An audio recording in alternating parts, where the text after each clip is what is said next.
오후예배 오신 성도님들 주님의 이름으로 축복하고 환영합니다. 오후예배 때 우리 축복의 언어로 이 시간 시작하려고 하는데요. 우리 가슴에 손을 얹고 네, 가슴에 손을 얹고 우리 이렇게 절 따라하시면 됩니다. 나는 주님 안에서 잘 될 수밖에 없습니다. 네, 이렇게 나를 축복하는 거고요. 우리 옆에 있는 성도님들 똑같이 축복하겠습니다. 성도님은 주님 안에서 잘 되실 수밖에 없습니다. 아멘. 네, 주님 안에서 잘 될 수밖에 없는 우리의 인생인 줄 믿습니다. 네, 오랜만에 하니까 쑥스럽네요. 제가 인천에 있을 때 요 은퇴를 앞둔 목사님께서 이거를 4년을 하셨어요. 그래서 요거 문장이 좀 더 있거든요. 근데 제가 처음에는 뭔가 좀 이상하다. 왜냐하면 그 목사님께서 이렇게 꼭 할 때 이렇게 흔드셨어요. 잘 됐어 이렇게 하셨거든요. 근데 그때 처음에는 약간 어색하고 이상했는데 제가 일주일에 한 주를 살면서 저를 이렇게 노골적으로 축복하는 시간이 없더라고요. 혹시 있으신가요? 혼자 거울 보면서 잘생겼다 이런 거 말고 나는 주님 안에서 잘 될 수밖에 없다고, 다른 사람들 앞에서 쉽게 하진 못하지만 내 인생을 향한 주님의 축복을 향한 나의 고백이 제가 한 번도 안 하고 있더라고요. 그러면서 다른 분들에게 뭐 여러 가지 좋은 종교적인 언어들로 축복은 하지만 이렇게 직접적으로 잘 될 거라고, 주님 안에서 잘 될 수밖에 없다고 서로 격려해 주는 게 어느 날 갑자기 힘이 되었습니다.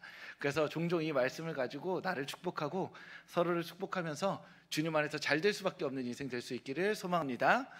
네, 우리가 이제 잠언 말씀을 계속 보고 있는데요. 잠언을 읽다 보면 성공하는 법에 대한 이야기들도 나오고요. 관계하는 법, 관계가 서툰 사람들, 그리고 돈을 관리하는 법, 이런 것들이 나옵니다. 그러니까 삶의 기술에 대한 지혜가 상당히 많이 기록되어져 있습니다. 그래서 이렇게 잠언을 읽다 보면 소위 거룩한 자기계발서처럼 보이기도 합니다. 그래서 우리는 잠언이나 전도서를 이렇게 쭉 하루에 한 장씩 읽는 습관을 가진 분들 많이 있습니다. 그래서 옛날에 신앙인들은 점심시간에 시편과 잠언과 전도서를 매일 한 장씩 읽는 습관을 가진 분들도 계셨습니다. 그러니까 우리가 이 말씀을 통해서 우리의 삶을 좀 잘 가꾸고 다루고 싶어서 잠언을 읽는 경우가 많다는 것이죠. 그럼에도 불구하고 잠언 전체를 여는 열쇠라고 한다면 잠언 1장 7절 말씀입니다. 우리 성경책 한번 찾아볼까요? 네, 잠언 1장 7절 말씀입니다. 성경 넘기는 소리를 착착 내면서 착 이렇게요. 기분 좋죠? 성경 넘어가는 소리가. 1장 7절 말씀입니다. 우리 1장 7절 말씀 함께 읽겠습니다. 여호와를 경외하는 것이 지식의 근본이거늘 미련한 자는 지혜와 훈계를 멸시하느니라. 아멘. 잠언을 읽는 목적이 무엇이냐 하면 하나님을 경외하는 삶을 살고 싶어서입니다. 그런데 하나님을 경외한다는 건 하나님을 두려워한다라는 의미가 담겨 있거든요.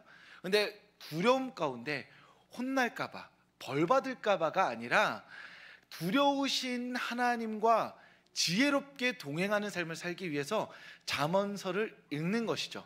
그래서 잠언을 수백 번, 수천 번 읽었을 때 최종적으로 나와야 하는 결론적인 모습이 무엇이냐 하면 부자가 됐다거나 아침에 일찍 일어난다거나 하루 24시간을 누구보다 부지런하게 사는 삶이 아니라 하나님을 경외하는 사람이 되어 있어야 하는 것이죠. 물론 하나님을 참으로 경외하는 사람은 제 생각에는 저녁 10시에 자서 이제 12시까지, 그러니까 아침 12시까지 자는 사람은 아닐 거로 생각이 듭니다. 이렇게 하루에 14시간을 자는 사람은 뭔가 하나님 경외랑 약간 멀어져 있죠. 뭐 잠이 많으면 그럴 수 있긴 한데, 그런 것처럼 하나님을 경외하는 삶으로 무장하게 되면, 그러한 삶이 우리의 삶에 녹아내리게 되면 일정한 수준의 삶의 모습들을 보인다는 것이 이 잠언서의 이야기이지만 그 삶의 모습을 만들기 위해 읽는 건 아니죠. 궁극적으로는 하나님을 두려워하는 삶, 나의 말과 태도에서 하나님을 두려워함이 배어 있어서 조심하고 주의한다는 것이 드러나는 것, 그것이 바로 잠언 읽기의 목적이라는 것입니다. 그래서 율법은 해야 할 것을 정확히 정해놨죠. 양을 바쳐라, 소를 바쳐라, 바칠 때 이렇게 해라, 안식일을 지켜라 라고 말하는데, 그렇게 율법에 담겨져 있지 않은 일상생활에 매우 세심한 준칙들을 잠언서는 풀어서 설명해주고 있습니다. 그래서 율법을 두고 우리의 삶의 큰 테두리의 행동을 정하는 것이고요, 이 테두리 안에서 자유롭게 우리가 행동할 수 있는데 그 자유의 범위를 잠언서에서 찾게 된다는 것이죠. 그런 의미에서 우리는 잠언 안에서 인생의 무수히 많은 세부 사항들, 어떻게 마음을 다루어야 하는지, 돈을 다뤄야 하는지라는 세부 사항들을 다루게 된다는 것입니다.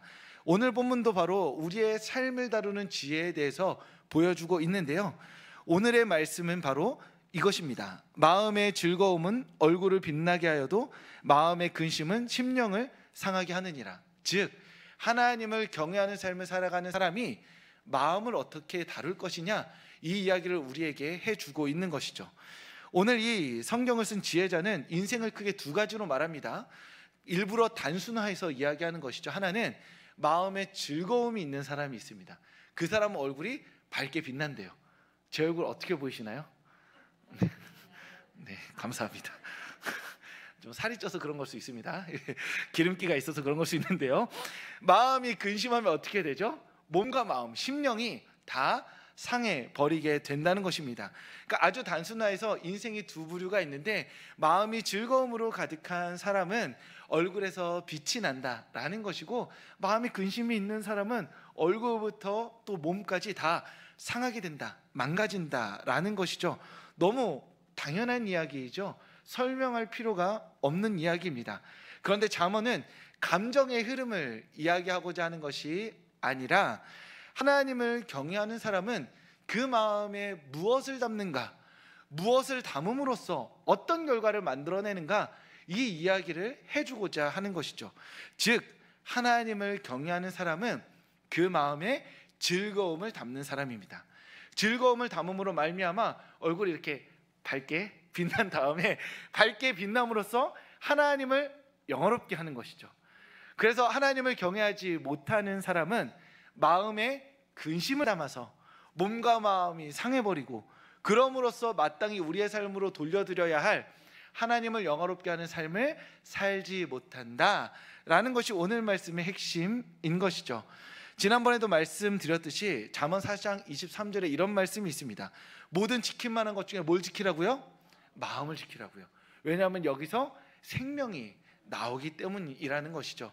마음에 무엇을 담느냐, 마음에 무엇을 담아내느냐, 마음에 무엇을 담기로 선택하느냐가 우리의 삶에 생명력을 가늠하는 잣대가 된다라는 것이 잠언서에 반복된 말씀입니다. 그래서 오늘 지혜자는 말하죠. 마음에 뭘 담으라고요? 즐거움을 담으라 라고 이야기합니다. 즉 인간은 즐거워하는 것으로서 얼굴이 반짝반짝 빛나게 됩니다. 자신이 즐거워하는 일을 마음에 담을 때 얼굴이 막 신나게 되어 있습니다. 예를 들면 산을 좋아하는 사람은 이번에 한라산 첫눈 내렸다고 하죠. 거기 한라산 올라가서 백록담을 보면 회사에서 오전 10시에 출근 딱 해가지고 컴퓨터 켰을 때의 표정과 산 좋아하는 사람이 한라산 올라가서 백록담에서 첫눈 내린 백록담을 보는 것과 표정이 같을까요, 다를까요? 다르겠죠. 같으면 안 돼요. 모니터 보는 얼굴이랑 한라산 백록담의 첫눈이랑 같으면 안 됩니다. 친구를 좋아하는 사람이 있습니다. 그 사람이 친구랑 오랜만에 만나서 맛있는 걸 먹을 때 얼굴과 회사 상사와 점심을 먹을 때 얼굴이 같으면 될까요, 안 될까요? 안 되죠. 다를 수밖에 없습니다. 아무리 사회적인 얼굴을 쓰고 막 행복하게 부장님 너무 재밌는 말씀이시다 이런 얘기 아무리 해도 티 날 수밖에 없습니다. 밥 먹고 나면 얼굴에 경련 와가지고 여기 눈밑살 약간 떨리는 그런 거 있잖아요. 사회적인 가면을 쓰면 한계가 있죠. 자기가 즐거워하는 걸 담으면 티가 날 수밖에 없는 겁니다.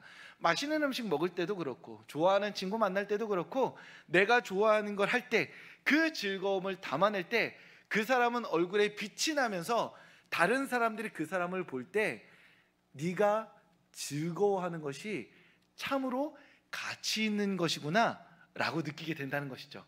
이해되실까요? 이문수님 막 올라가서 산에 올라가가지고 한라산 백록담을 보면서 너무 행복해합니다. 그걸 옆에 있는 분들이 이렇게 같이 봤다고 생각해 보세요. 그럼 그 사람들은 제 얼굴을 보면서 뭘 느끼냐면 한라산 백록담의 가치와 아름다움을 다시 느끼게 된다는 것이죠. 그럼으로써 우리는 즐거움을 마음에 담고 얼굴의 빛을 드러냄으로써 내가 즐거워하는 것을 높이고 찬양하는 존재들이라는 것입니다. 그런 의미에서 우리가 인생에서 가장 즐거워해야 되는 분이 누구일까요? 하나님이시죠. 우리 주 예수 그리스도인 겁니다. 우리가 이곳에서 찬양하고 말씀을 듣고 예배드리는 이 시간이 다른 사람들이 보기에 우리의 얼굴에 빛이 막 나야 하는 것이죠. 빛이 남으로 말미암아 저 사람의 인생의 최고의 가치가 하나님이구나. 나는 지금 하나님보다 백록담이, 하나님보다 내가 좋아하는 친구들이, 하나님보다 내가 즐거워하는 어떠한 것을 선택하고 있는데 저 사람을 보니 하나님을 내 인생에 가장 즐거워해도 후회가 없겠다라고 우리 얼굴을 통해 드러내야 한다는 것이죠. 그런 의미에서 이 자리에 오신 성도님들, 무엇을 가장 즐거워하고 계신가요? 성도님들의 마음에 꽉 차 있는 것은 무엇인가요? 이 예배 끝나고 지금 예배 끝나면 바로 문 열고 나가서 내 사랑하는 짝꿍과 이걸 해야지 라고 생각하는 그것이 무엇인가요? 우리는 그것을 즐거워함으로써 우리 얼굴에 빛을 내고 그 가치를 드러내는 사람인 겁니다. 그런 의미에서 하나님을 우리 마음의 중심에 두시고 하나님을 온전히 즐거워함으로 우리의 얼굴에 빛을 내고 이 세상 사람들에게 하나님이 최고의 가치이심을, 하나님이 최고의 아름다우심이심을 드러내는 성도님들 되시길 주님의 이름으로 축복합니다. 우리가 이런 이야기를 드리면 제가 꼭 덧붙이는 말씀이 있는데, 하나님을 최고로 즐거워하는 것, 이것을 말씀드리면 우리가 지금 즐거워하는 것을 즐거워하지 않아야 된다고 생각하는 경향이 있습니다. 즐거움을 포기하고 하나님을 선택하는 것이죠. 하나님을 최고로 즐거워해야 하니까 우리가 한라산 백록담에서 첫눈 보는 즐거움을 조금 낮춰야겠다. 원래 1년에 5번 갔는데 한라산 가는 걸 2번으로 줄이고 예배에 가는 시간을 더 늘려야겠다라고 생각하는 경향이 우리 안에 있습니다. 즉 상대라고 생각하는 거죠. 상대적으로 즐거움을 낮추면 하나님을 향한 즐거움이 높아진다고 생각하는 겁니다. 그런데 그렇지가 않습니다. 우리가 지금 사랑하고 있는 것, 그것이 하나님께서 우리 삶에 누리라고 하신 행복의 범위 안에 있는 것이라면 우리는 한라산 백록담을 1년에 5번 가던 걸 12번 가도 된다는 것이죠. 24번 가도 된다는 겁니다. 우리를 기쁘게 하고 행복하게 하는 것들을 끝까지 그 행복을 추구하는 사람들이어야 됩니다. 행복을 줄이는 것이 아니라 내 행복의 절대 가치를 줄여서 하나님에게 드리는 게 아니에요. 우리의 일상에서 누리는 행복을 최대치까지 누리는 겁니다. 쭉쭉 나아가는 겁니다. 그것이 하나님 범위 안에서요. 그랬을 때 우리가 충분히 행복한 그 끝에서 우리가 고백하는 겁니다. 내가 내 인생에 최고로 행복하게 여기는 것이 한라산 백록담인데 나는 이 한라산 백록담보다 하나님을 사랑한다 말하는 것이죠. 1년에 한라산 백록담 한 번 가면서 나는 한라산 백록담보다 하나님을 더 사랑해 라고 말하면 사람들이 아무도 감화 감동이 없잖아요. 그거는 그냥 뭐 그런가 보다 하잖아요. 근데 1년에 24번 한라산 백록담을 주말마다 가는 사람이 다른 건 몰라도 예배는 빠지지 않고 이 자리에 나서 두 손 들고 찬양하고 있다면 그 사람이 한라산을 얼마나 사랑하는지를 아는 사람은 그 사람의 한라산 사랑보다 하나님 사랑을 더 높이 보겠죠. 하나님의 사랑이 최고로 높아지는 순간인 것입니다.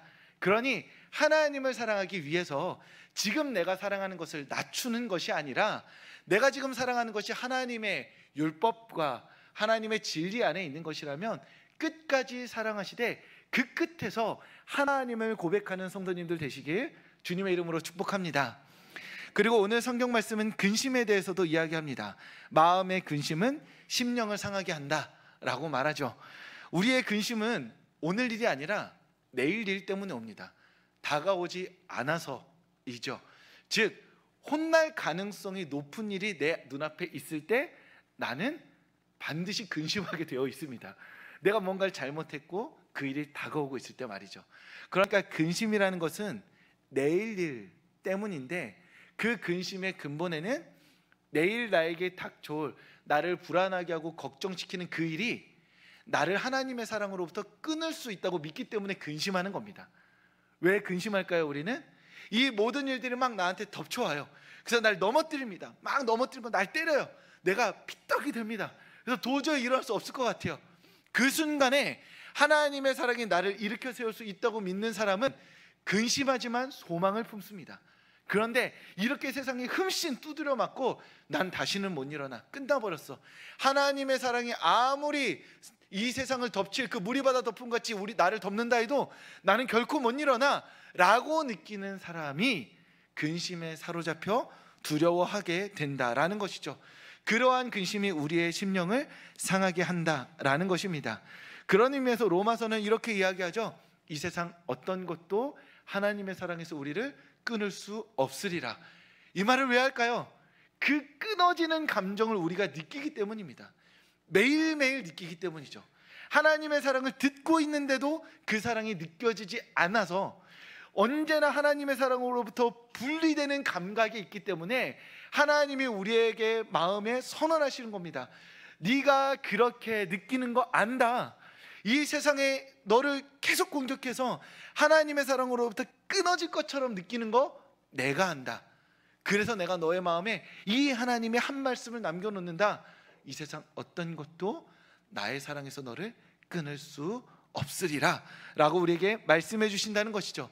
이 말은 실패하지 않는다는 말이 아닙니다.